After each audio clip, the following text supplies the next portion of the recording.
Silakan duduk Bapak Ibu, Shalom. Apa kabarnya hari ini?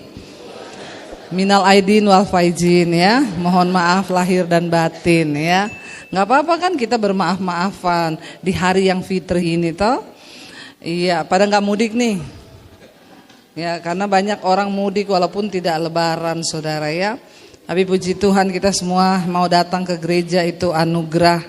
Kita mau mencari Tuhan. Iya, tema firman Tuhan hari ini itu adalah haleluya ya.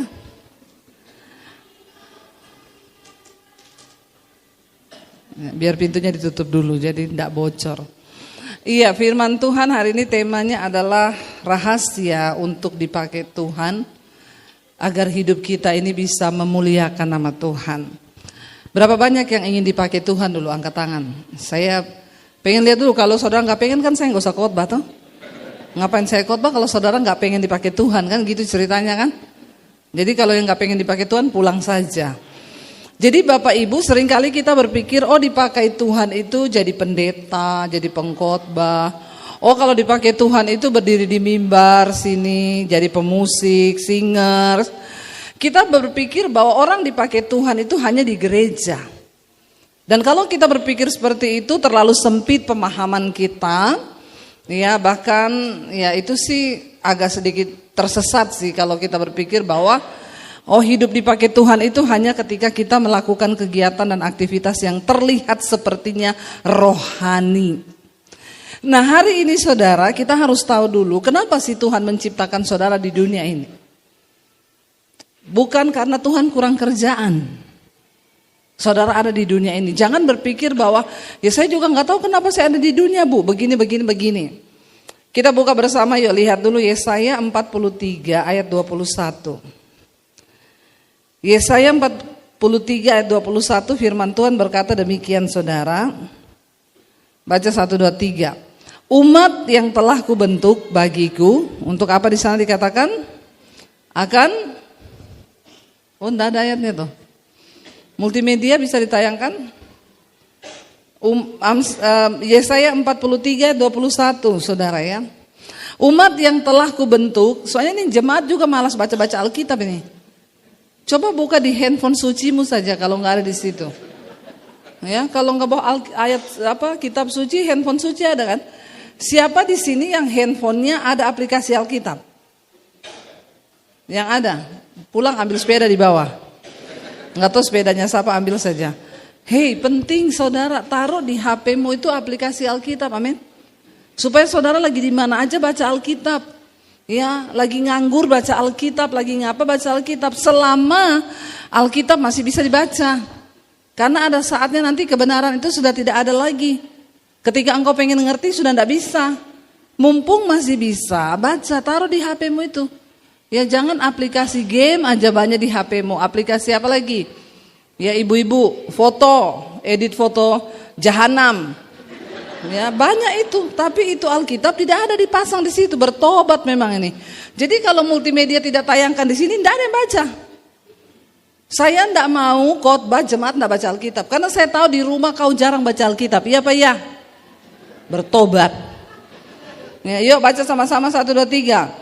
Umat yang telah kubentuk bagiku untuk memberitakan.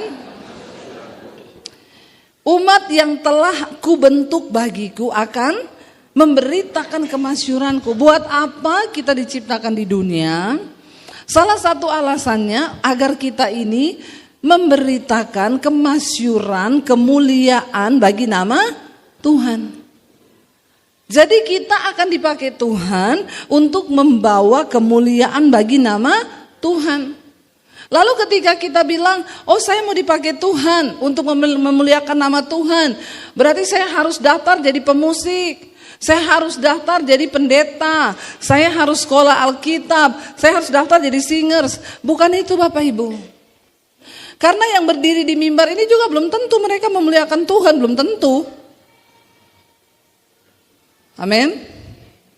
Tapi Bapak Ibu dimanapun engkau berada, Tuhan bisa pakai hidupmu untuk memuliakan nama Tuhan. Siapa di sini yang bekerja sebagai guru? Ya, angkat tangan. Enggak ada. Karyawan swasta, angkat tangan. Yang pengusaha, yang bingung angkat kaki. Enggak ada yang angkat tangan, guru enggak ada, pengusaha enggak ada, karyawan swasta enggak ada, maunya apa ya? Bingung saya saudara.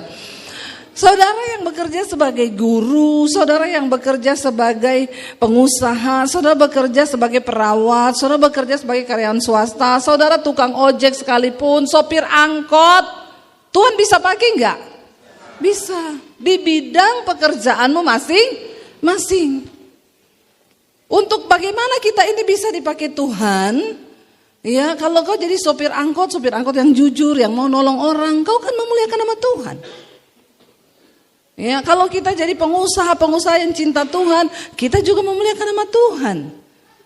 Sebagai istri yang mencintai Tuhan, memuliakan nama Tuhan. Kita lihat saudara, buka bersama ayatnya 2 Timotius pasal yang kedua.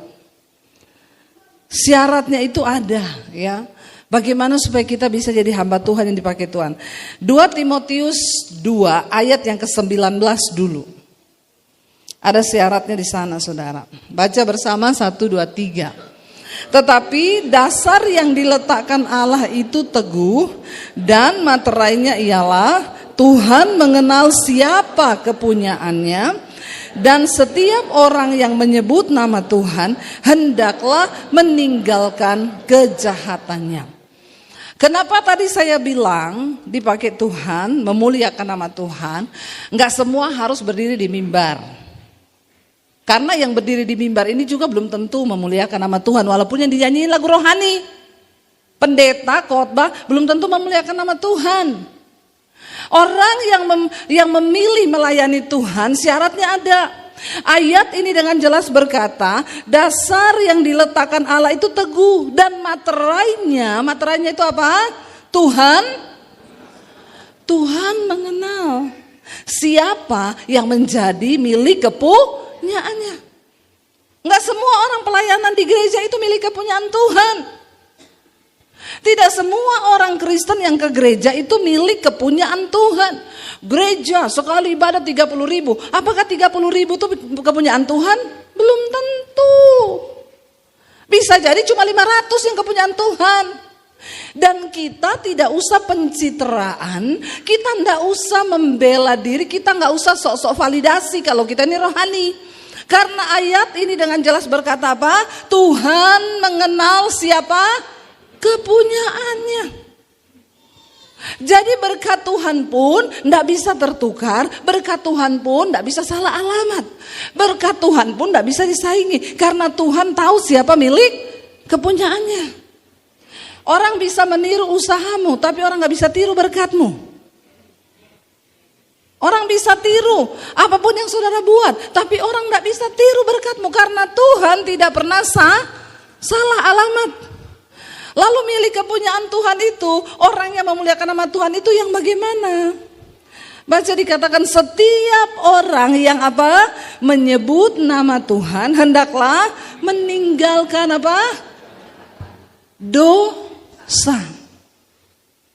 Mau sehebat apapun kita pencitraan pelayanan, kalau kau hidup dalam dosa, kau bukan milik kepunyaan Tuhan. Dengar baik-baik. Ya, pemusik, WL singers, pengkhotbah. Mau sehebat apapun kita melayani di gereja, kalau kita hidup dalam dosa, tidak meninggalkan dosa, maaf, kau bukan kepunyaan Tuhan. Amin. Jadi tidak semua orang, maka ini yang selalu saya bilang saudara. Bagaimana Tuhan bisa menyertai pakai kita ini? Ya kalau kita ini hidup mengejar kekudusan, meninggalkan semua kejahatan. Lalu ayat 20 bilang begini, kita baca yuk.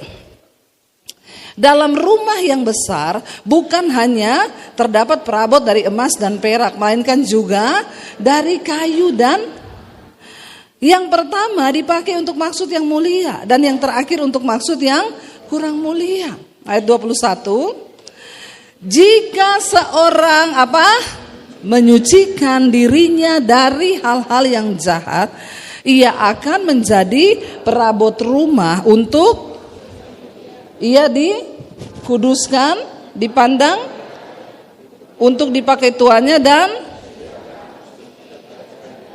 amin saudara. Jadi apa syarat kita mau dipakai Tuhan? Mari kita ini menyucikan diri kita dari hal-hal yang jahat. Kita ini digambarkan, diibaratkan sebagai perabot-perabot di rumah Tuhan. Ada perabot dari emas, perak, ada dari kayu dan tanah. Jadi jangan bangga kalau suaramu itu bagus, singer, swel.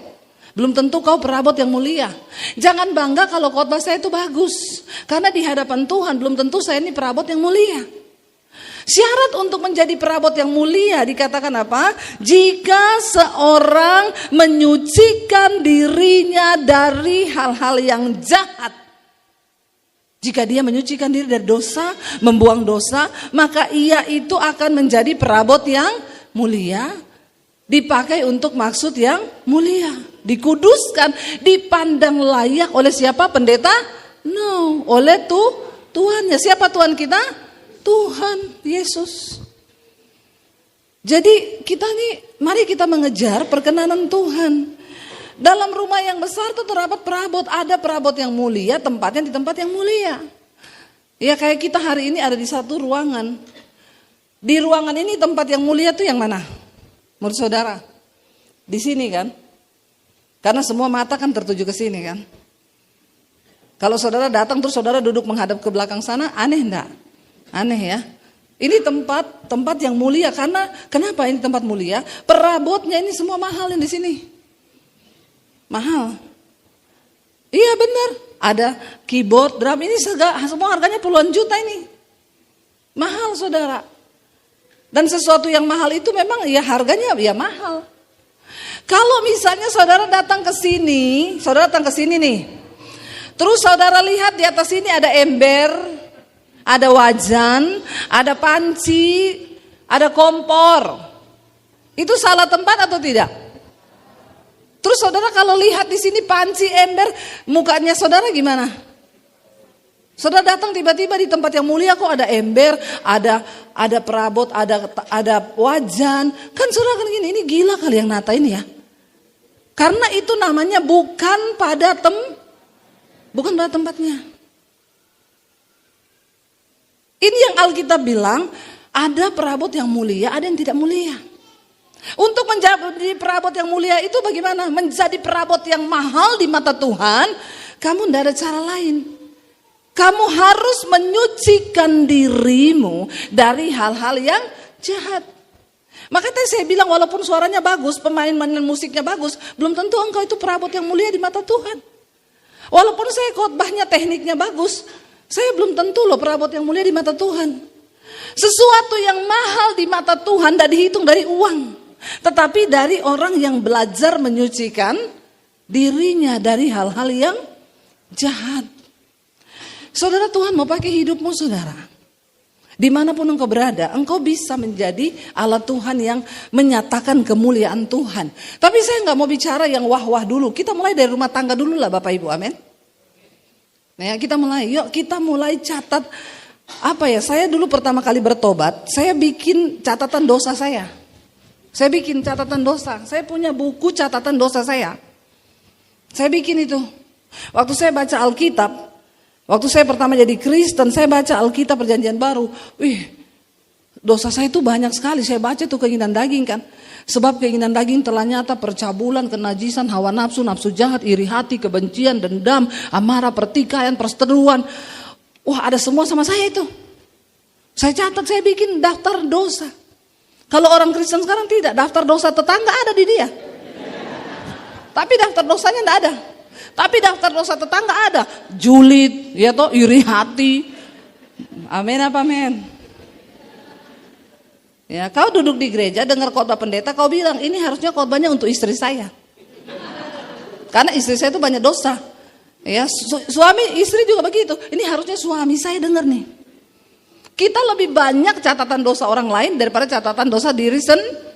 Kalau kau begitu, kau tidak akan pernah berubah. Kau tidak akan pernah menjadi perabot yang mulia di mata Tuhan. Dan kita nggak bisa rubah orang lain, saudara, percayalah.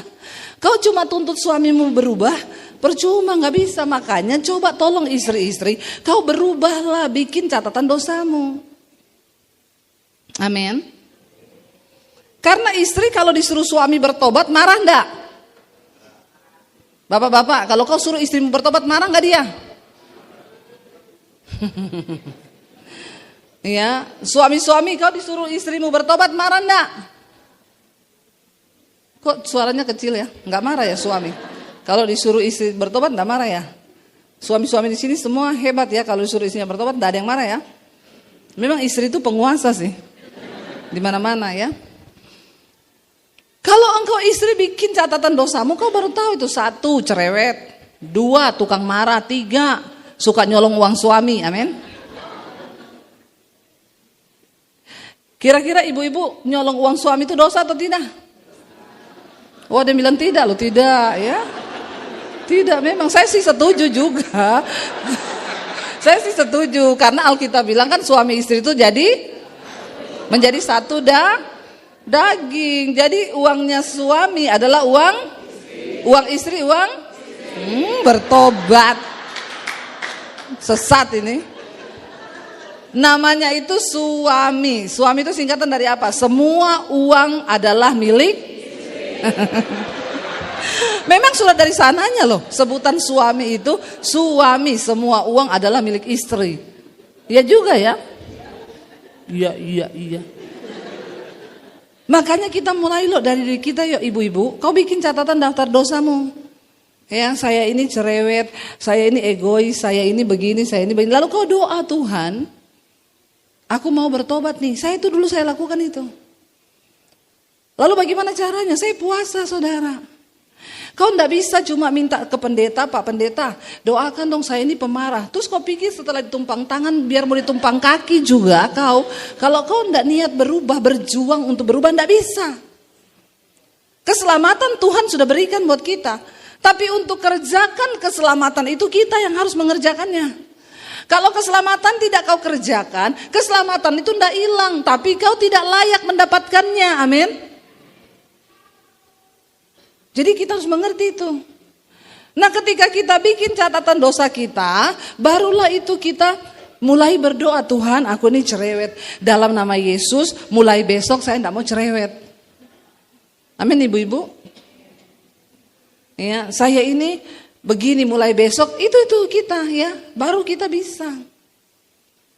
Supaya doamu dijawab, supaya engkau menjadi kepunyaan Tuhan. Saya ini sudah merasakan loh menjadi kepunyaan Tuhan itu wow. Nggak usah ngomong kau berdoa, baru kepengen sesuatu, baru kepengen. Belum sempat doa. Lah kalau kau jadi kepunyaan Tuhan, apa sih yang Tuhan nggak bisa kasih saudara? Saya lagi tidak mengajarkan saudara ini teori-teori kemakmuran yang dikatakan di dalam sana. Tapi ayat Alkitab yang menjamin itu terlalu banyak. Akan ada kemudahan-kemudahan secara supranatural yang akan Tuhan beri buat kita. Asal kita sungguh-sungguh menyenangkan hati Tuhan. Loh saudara aja kalau punya anak, dia menyenangkan saudara saya enggak? Kalau anak mau bikin malu engkau, ya kira-kira saudara seneng enggak? Ya, kita juga jengkel kan jadi orang tua. Saya pernah loh dengar ada orang tua, anaknya itu penjudi, narkoba. Anaknya itu kalau pulang marah mamanya minta uang gak dikasih dia pukulin. Sampai mamanya bilang ini, Bu Dewi salah gak ya? Saya doa loh Bu, Tuhan ambil anak ini Tuhan. Daripada dia bikin malu, anak ini gak mau bertobat. Ya saya juga, ya baru kali itu saya mendengar ada orang tua yang menginginkan anak itu mati saudara. Saking memang bikin malu orang tua, bikin malu Tuhan, bikin malu. Ya tapi ya itulah hidup kan. Tuhan itu menciptakan kita dikatakan supaya kita ini memberitakan tentang kemasyuran Tuhan. Kita menjadi alat bagi kemuliaan Tuhan. Nggak usah bicara tentang kaya saudara, kita bicara tentang hidup yang menjadi berkat. Engkau bisa kok walaupun kau miskin tapi kau jadi berkat bisa. Contoh, ada orang ya, itu ya tetangga saya itu sebelah ya. Itu hidupnya sederhana sih, tapi suami istri itu saling sayang. Saya gak pernah loh lihat mereka berantem. Lalu orang tanya, itu agamanya apa sih? Oh itu Tuhannya Tuhan Yesus. Kita memuliakan nama Tuhan. Tapi jangan sampai saudara, itu tetangga saya tiap hari itu galon melayang, piring melayang. Itu semua, itu orang mana ya? Itu tiap minggu padahal ke gereja. Kau bikin malu nama Tuhan. menjadi berkat, memberitakan kemuliaan Tuhan. Itu nggak bicara tentang hal yang terlalu wah-wahan ya. Tapi kita belajar saudara untuk ayo hidup kita ini sungguh-sungguh boleh memuliakan nama Tuhan. Dikatakan di sana tadi saudara, ayat ini berkata, jika seorang menyucikan dirinya dari hal-hal yang jahat, ia akan menjadi perabot rumah untuk maksud yang mulia. Soal Tuhan angkat hidupmu itu bukan menjadi bagian kita yang mikir. Bagian kita hanyalah ayo kita mengejar perkenanan Tuhan, amin. Ayo kita mengejar apa yang menyenangkan hati Tuhan. Ayo kita melakukan apa yang baik di mata Tuhan. Kalau kita dapatkan hati Tuhan tuh itu berbeda saudara. Saya tuh punya anak 3. Yang satu itu kalau minta dibeliin sepatu itu waktu kecil dulu, Mam, sepatuku tuh udah sobek, beli sepatu lo ya. Ya. Nanti baru ngomong dia 5 menit, ketemu saya lagi di ruang tamu. Beli sepatu lo, Mam. Iya. Baru 10 menit ke dapur ketemu lagi, Mam, sepatu lo. Jengkel saya lihat anak begini nih. Ya, maksudnya lu tuh nggak dapetin hati saya ya. Tapi anak saya yang satu itu kalau minta tuh gini, Mam, kan sepatuku tuh udah sobek ya. Kalau mami ada uang, sama kalau mami ada waktu, kita beli sepatu ya. Kalau ada uang aja Mam, kalau ndak ada ndak usah. Langsung saya, ayo deh kita beli sekarang. Kenapa saudara? Karena dia mendapatkan hati saya. Dia dapetin hati saya, dia bukan mendapatkan uang saya. Kalau kita ini dengan Tuhan mendapatkan hati Tuhan, maka kita ini akan menjadi orang yang kamu belum minta loh, Tuhan udah kasih. Ya, kamu menjadi perabot yang mulia di hatinya. Kamu dikuduskan, dipandang layak untuk dipakai oleh Tuhan kita, disediakan untuk setiap pekerjaan yang mulia. Makanya nggak perlu cari nama, nggak perlu validasi, nggak perlu cari muka, apalagi jadi penjilat. Ya, jangan. Kejar saja perkenanan Tuhan. Saya ingat saudara, ayat ini saya dapetin waktu saya dan suami baru datang dari Solo, kita pindah ke Jakarta. Saya ini kan pengkhotbah, suami saya itu main musik dulu, ya. Main di gereja itu main musik, jadi koordinator musik. Jadi ketika kami di Jakarta ini, ya kami punya beberapa kenalan orang pelayanan. Ya waktu kami telepon ada di Jakarta, siapa tahu ada link kami mau melayani Tuhan. Wah semua pokoknya pura-pura nggak kenal lah. Ya kalau orang baru datang merintis gitu kan ya, orang pura-pura nggak kenal, wah ini nanti pinjam duit lagi sama saya atau gimana kan. Tapi kalau sekarang ketemu saya gini, Bu masih ingat nggak? Dulu kita ya berteman kayak saudara, pret. Tapi nggak apa-apa. Tuhan memang memproses kita dengan cara-cara begitu. Saya waktu itu tinggal di rumah tante saya karena rumahnya itu dekat di daerah ada satu gereja besar, jadi kami ibadah di gereja besar itu. Waktu itu karena saya dan suami cuma rindu melayani Tuhan nih. Ayo kita melayani Tuhan yuk, jangan nganggur karena kita ini dari dulu, apalagi suami saya dari kecil dia udah pelayanan gitu. Jadi kalau hari Minggu tuh nggak pelayanan rasanya ada yang kurang gitu. Lalu di gereja itu diumumin saudara yang bisa musik dan singers ini dibuka audisi, yang mau ikut silakan mendaftar. Saya bilang sama suami, ayo kita daftar yuk. Suami saya bilang, kamu mau daftar apa? Nggak ada audisi pembicara di sini. Ya enggak apa-apa, saya bisa nyanyi kok, enggak fals kok. Jadi kamu mau jadi singer, maulah. Di hadapan Tuhan tuh kan enggak ada naik level, turun level, jadi pembicara. Kan Tuhan melihat hati kita. Ya udah yuk kita ikut. Akhirnya disuruh datang hari Jumat, datang audisi. Di rumah tante saya itu yang saya tinggal ada keyboard. Jadi tiap hari saya latihan saudara. Ya, saya latihan nih. Bayangan saya nih, suara saya ini kan kayak Sari Simorangkir kan. Gak usah mengejek gitu, biasa aja. Ya, orang lain bilang amin kek. Jadi saya latihan pakai lagunya Sari kan. Dah, suami saya main. Begitu kita datang, ini mau audisi apa? Saya bilang saya singer, suami saya main keyboard. Oh ya udah coba suaminya main, istrinya nyanyi. Aduh, saya itu udah latihan kan, berharap mau melayani Tuhan nih. Suami saya main, saya nyanyi. Kalau ku hidup bagimu, hatiku tetap. Nggak usah tepuk tangan, nggak usah, biasa aja. Biasa, ini cuma mencontohkan. tetap menyembahmu. Dunia tak bisa menjauhkanku dari kasih-Mu. Selama ku hidup bagimu. Saya tiru sampai cengkoannya. Hatiku tetap menyembahmu. Dunia tak bisa menjauhkanku dari kasih-Mu. Persis toh? Persis loh. Gak usah tepuk tangan. Karena hasilnya saya tidak lulus. Tidak lulus saya. Seneng. Saya pulang sedih saudara, padahal udah tiap hari. Selama ku hidup bagimu. Lalu saya tuh nangis. Saya pulang, saya masuk kamar, saya nangis. Tuhan, saya sudah merendahkan diri dari pengkhotbah jadi singers, ikut audisi. Kenapa Tuhan gak jawab doaku? Saya cuma pengen melayani Tuhan loh.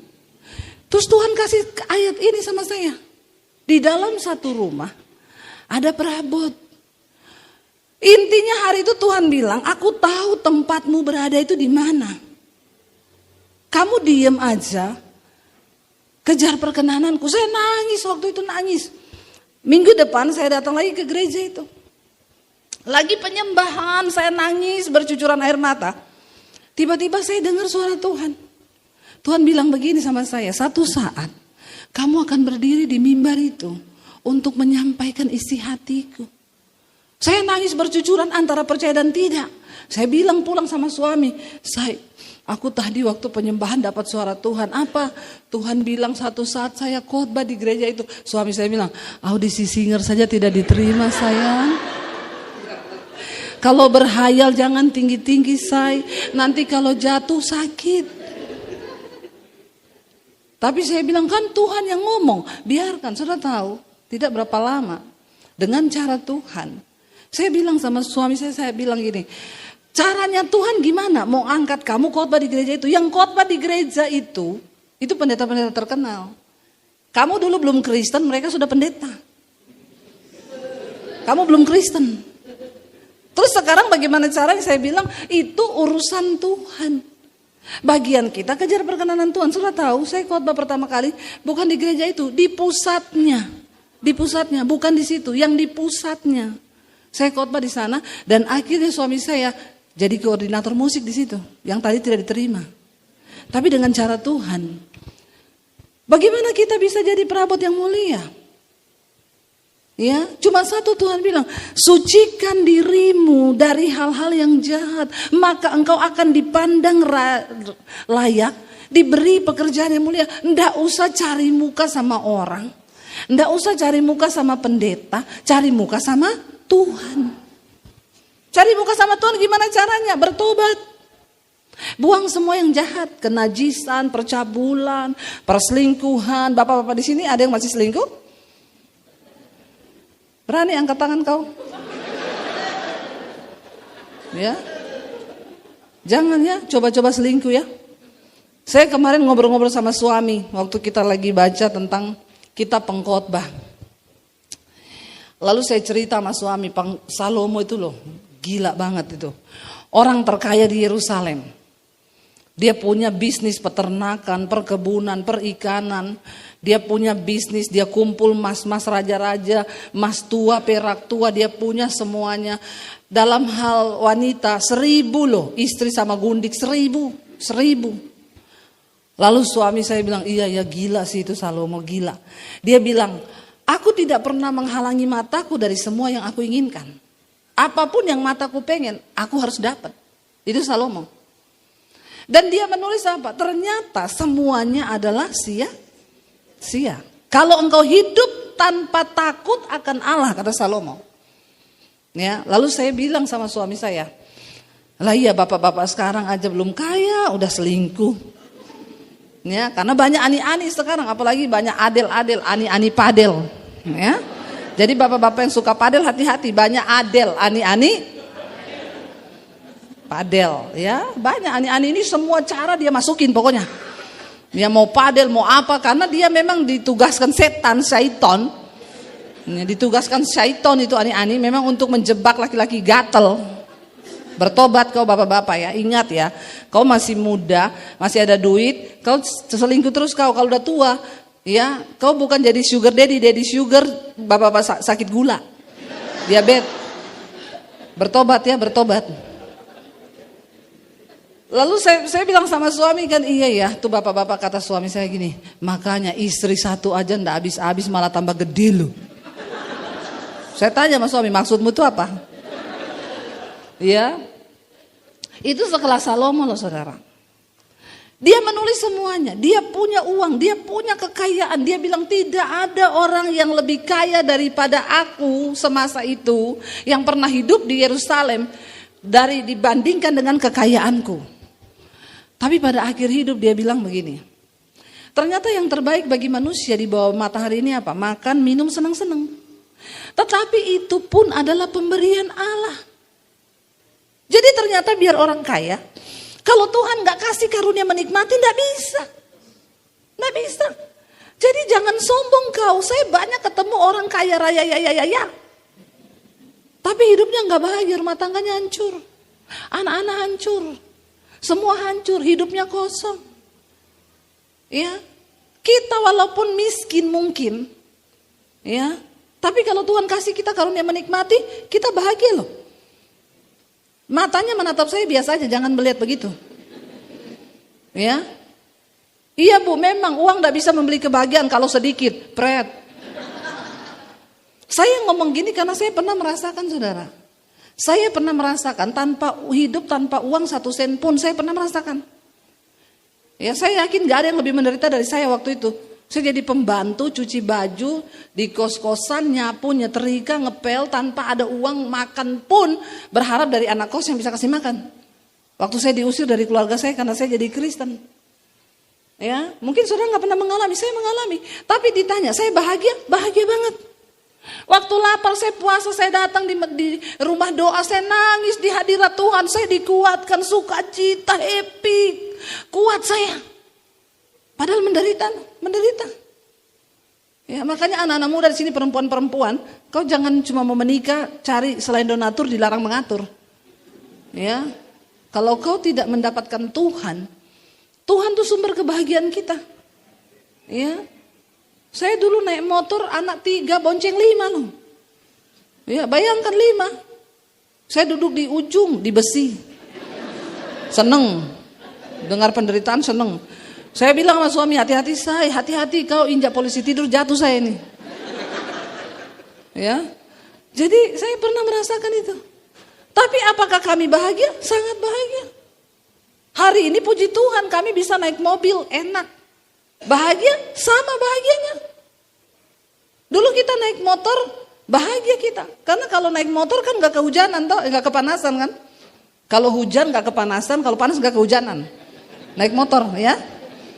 Naik motor itu kalau panas nggak kehujanan loh, ya. Kalau hujan nggak kepanasan, saudara. Ngerti nggak sih? Ngerti kan? Hanya orang pintar yang mengerti. Naik motor itu kalau hujan nggak kepanasan, kalau panas nggak kehujanan. Amin. Tapi bahagia kami. Ya, sekarang sama bahagianya. Karena ada Tuhan Yesus. Dan hidup kita itu mengejar perkenanan Tuhan. Orang paling bahagia di dunia ini bukan orang kaya, tapi orang yang hidup dalam kekudusan. Kenapa? Karena waktu kita hidup dalam kekudusan, tidak ada dosa yang tuduh kita. Iblis tidak bisa mengintimidasi kau. Tapi coba kau ada dosa, hidup dalam persinahan, tertekan. Biar makan tatapannya kosong. Ditanya istri, kenapa? Papa kenapa? Enggak. Setan di pikiranmu mengintimidasi. Hati-hati saudara.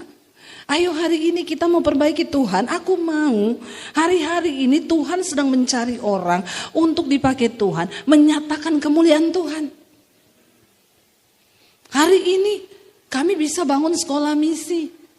Ya, bisa sekolahin gratis anak-anak yang mau jadi misionari. Siapa tahu ada dari Bogor ini ya, kirim ya bulan Januari bulan Juli pembukaan angkatan yang ke-6. Sekarang sudah angkatan kelima. Visi Tuhan berjalan bagi orang-orang yang mau menguduskan diri sehingga kau dipercayakan lebih banyak, lebih banyak, lebih banyak. Karena kau bisa jadi orang yang dapat dipercaya. Tapi kalau tidak, saudara, mati visi itu. Mari kita mau. Makanya yang muda-muda juga di sini. Saya dulu waktu mau menikah, saya bilang, Tuhan, saya mau menikah dengan laki-laki yang mau menggenapi rencana Tuhan atas hidup saya.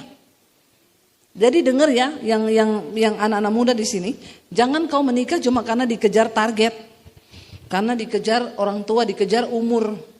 Ya gimana ya Bu, aduh sudah kepala 25 belum dapat, aduh masuk 26, aduh 27 diskon besar-besaran, sale ya biar laku.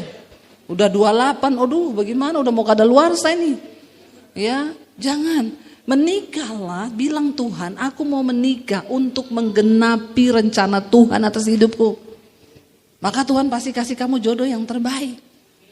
Ya, tapi kalau kamu cuma menikah untuk, saya bilang sama Tuhan, ya, dan kita merasa ketika kita menikah, ya, memang kita menikah juga mulai dari nol. Ya, makanya dulu kita banyak pacaran di pom bensin. Tulisannya kalau mbak-mbak datang, mulai dari nol ya. Mulai dari nol ya. Iya, kita mulai dari nol, sama-sama berjuang. Kalau anak-anak sekarang mana mau berjuang dari nol. Anak saya tanya sama saya, Mami, kalau saya nikah sama cowok miskin boleh gak? Silakan nak, silakan. Boleh, yang penting takut Tuhan. Dan kamu siap dorong motor. Kayak Mami dulu. Dia bilang, kan Mami juga dulu sama papi miskin. Iya, tapi sama-sama miskin. Sekarang kamu ke kuliah udah bawa mobil. Kalau kamu dapat laki-laki yang miskin, silakan kamu siapkan dorong motor, dorong mobil, siapkan. Harus siap. Yang terpenting hidup takut Tuhan, bukan soal kayanya. Orang kaya nggak takut Tuhan buat apa harta. Tapi kalau takut Tuhan biar miskin, Tuhan berkati sama-sama, amin. Ya, tapi kalau imanmu nggak cukup, jangan juga main tabrak. Makanya kalau di gerbang tol baca itu, saldo kurang penyebab kemacetan. Ya toh? Jadi kita nih harus berdoa. Landasi hidup kita dengan takut akan Tuhan. Mengejar kekudusan. Waktu kau mengejar kekudusan, hidupmu ayem, tentrem. Ya bapak-bapak gak usah selingkuh. Ya kenapa istri satu aja gak habis-habis, tambah gede malah. Ngapain lagi kau mau selingkuh? Ya jangan lihat rumput tetangga memang lebih hijau. Tapi itu rumput sintetis. Plastik, palsu itu. Ya palsu itu rumput kok keren banget. Iya rumput palsu. Ya semua kepalsuan. Apalagi sekarang orang-orang operasi hidung palsu, pipi palsu, dagu palsu tuh. Mari kita mengejar apa yang berkenan pada Tuhan. Tinggalkan dosa, sucikan diri supaya engkau menjadi perabot rumah. Lalu bagaimana caranya? Yuk kita lihat dulu sebentar. Ayat yang berikutnya. Coba lihat ayat yang berikutnya. Ayat yang ke 24. Sebab itu apa? Jauhilah nafsu orang muda. Kejarlah apa? Keadilan, kesetiaan, kasih dan damai bersama-sama dengan, tunggu dulu multimedia ini saya kasih kopi nanti kau ya. 20 tadi benar itu. Sebab itu jauhilah nafsu orang muda, kejarlah keadilan, kesetiaan, kasih dan damai bersama-sama dengan mereka yang berseru kepada Tuhan dengan hati nurani yang murni. Jauhi ini tadi dibilang nafsu orang muda. Ada bapak-bapak udah tua nafsunya muda terus. Lupa diri itu namanya Pak, sadar. Ya udah tua, gak usah lagi keluyuran, keluar malam, selingkuh, judi, mabok. Udah tobat ya, tobat. Oh dikatakan di sana Pak, ayat yang ke-23 kita lihat. Hindarilah soal-soal yang dicari-cari, yang bodoh, yang tidak layak. Engkau tahu bahwa soal-soal itu menimbulkan pertengkaran. Bapak Ibu, kalau ada persoalan di rumah itu, yang besar dikecilkan, yang kecil dihilangkan. Enggak usah jadi orang yang suka cari ribut. Ya, ibu-ibu, kalau suamimu pulang kerja salah parkir sepatu, ya sudahlah, pindahin aja diem, enggak usah mulut juga ikut ngoceh.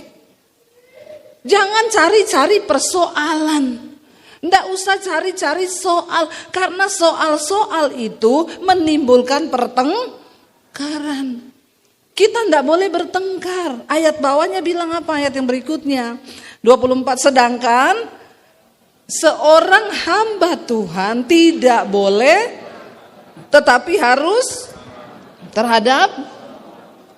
harus cakap mengajar. Saya mau tanya dulu, di sini yang merasa diri hamba Tuhan berapa banyak? Yang merasa diri hamba Tuhan? Yang merasa diri hamba Tuhan? Yang lain ini hamba syaiton? Cuma 2 di dunia ini. Kalau kau nurut sama Tuhan, kau hamba Tuhan. Kalau kau tidak nurut sama Tuhan, berarti kau nurut sama syaiton. Berarti kau hamba. Apa arti hamba Tuhan? Orang yang nurut sama Tuhan, bukan pendeta loh. Karena banyak pendeta bukan hamba Tuhan. Pendeta bikin dosa ya bukan hamba Tuhan, itu hamba syaiton. Tapi jabatannya pendeta. Dikatakan di sini seorang hamba Tuhan tidak boleh bertengkar. Dimulai dari keluarga kita, ya suami istri jangan bertengkar, amin. Ya, kau bertengkar, berkatmu tuh jauh. Karena Tuhan memberkati orang yang hidup rukun bersama. Seringkali berkat itu nggak usah bicara yang wow. Kenapa ya berkatku seret ya? Kenapa ya rumah tanggaku diberkati? Kau tiap hari ribut suami istri. Berantem terus, ada aja masalah parkir sandal salah, berantem.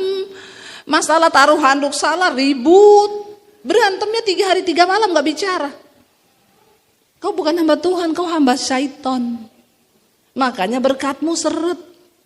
Ini Alkitab bilang loh, kalau ada orang hidup rukun bersama, kesitulah berkat Tuhan diperintahkan. Kau gak usah berdoa pun Tuhan perintahkan berkat, asal kau hidup rukun bersama. Anak-anak juga senang kalau lihat kita suami istri hidup rukun bersama. Saya sama suami sering berpelukan depan anak-anak. Ya, supaya mereka lihat orang tuanya hidup rukun bersama. Hati mereka tenang, jiwa mereka tenang. Mereka sekolah kuliah baik, nilainya bagus, gak neko-neko. Karena lihat di rumah itu orang tua hidup damai. Amin saudara. Yuk dipakai Tuhan tuh bagaimana sih? Suami istri hidup rukun bersama itu kau sudah dipakai Tuhan untuk memuliakan nama Tuhan. Sehingga orang melihat, dulu pembantu saya ada satu, waktu itu dia disuruh pulang sama keluarganya nikah. Dia bilang, Bu saya sebenarnya sudah betah banget tinggal sini. Apa yang bikin kamu betah tinggal sini? Satu sih, saya enggak pernah lihat ibu sama bapak bertengkar loh. Padahal kita bertengkar saudara. Tapi bertengkarnya hamba Tuhan tuh ya biasa kan. Saya tuh enggak suka loh kamu gini nih. Yaudah selesai, beres doa, selesai. Amin. Enggak usah yang sampai ya saling mengata-ngatai, mengutuk, mengini ya terus apalah. Kita berdoa yuk hidup kita jadi berkat. Supaya orang melihat. Seringkali menjadi berkat dipakai Tuhan tuh bukan harus khotbah, wih pinter main musik pinter, no. Setiap hari kau hidup bagaimana? Kau menyucikan diri, kau bertobat, ya menjauh, tidak boleh bertengkar, harus ramah. Dan yang terpenting dipakai Tuhan adalah ini. Yuk kita baca ayat yang berikutnya, ayat 25. Dan dengan lemah lembut dapat apa? Menuntun orang yang suka melawan. Sebab mungkin Tuhan memberikan kesempatan kepada mereka untuk bertobat. Dan memimpin mereka sehingga mereka mengenal kebenaran. Dan dengan demikian ayat 26. Mereka menjadi sadar kembali karena terlepas dari jerat iblis yang telah mengikat mereka pada kehendaknya. Kita dipakai Tuhan saudara. Waktu kita ini menjadi teladan dan orang melihat hidup kita dan kita bisa bawa jiwa datang kepada Kristus. Karena ayat tadi bilang begini, siapa tahu Tuhan masih beri kesempatan mereka untuk bertobat. Jadi Tuhan menyelamatkan orang itu bukan Tuhan sendiri. Dia mau kita ini menjadi alat untuk memuliakan namanya.